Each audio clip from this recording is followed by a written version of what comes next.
be asked to grade you in terms of where you lie in your class. So are you in the 90th percentile or are you in the 60th percentile, things like that. So it's just a more objective way of evaluating someone. You could go to Cod EM. You can just go on Google and search Cod EM, and then you will see Cod EM Slowy, and you would see the different types of Slowy.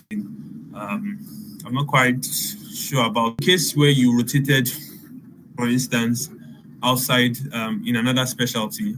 You can get an adapted one. They call it a non-something Slowy, a non-residency Slowy or so. You can use that for another specialty. In case you rotated outside the US, which is what I used for mine, I got a Slowy from emergency department here at the Lagos University Teaching Hospital. So you can use that Slowy you get from here. It's an e-Slowy, and they will basically understand it from that evaluation, and then they upload it as your letter of recommendation. I also submitted a narrative letter from my observership. So you can submit different types of letter. You can have a narrative letter, but try and have one Slowy at least. Many programs will put it on their websites that you should have at least one Slowy, or at least two, depending on what they want. So try and have at least one. It might be from your local institution or an away rotation in an emergency department, something like that. Yeah, thank you so much, Dr. Okeya. These are two questions from Calvin. The first one is asking, can you explain more about the interviews and their effect to matching?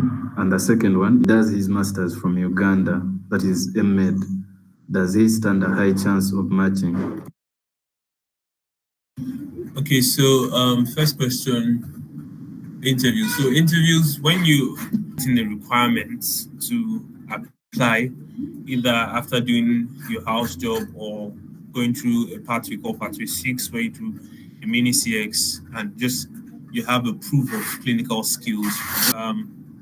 You can then apply for the residency. You can apply to as many programs as possible, depending on your visa status. And then once you're done applying,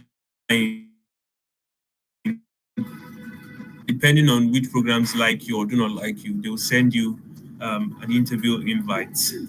So for instance, I applied to 66 programs, and 8 out of those 66 programs invited me for an interview. So majority of interviews these days, thanks to COVID, are virtual, right? Although some programs are transitioning to hybrid through on-site interviews with time. But for now, it's still, majority are still online. So you do an online interview via Zoom or the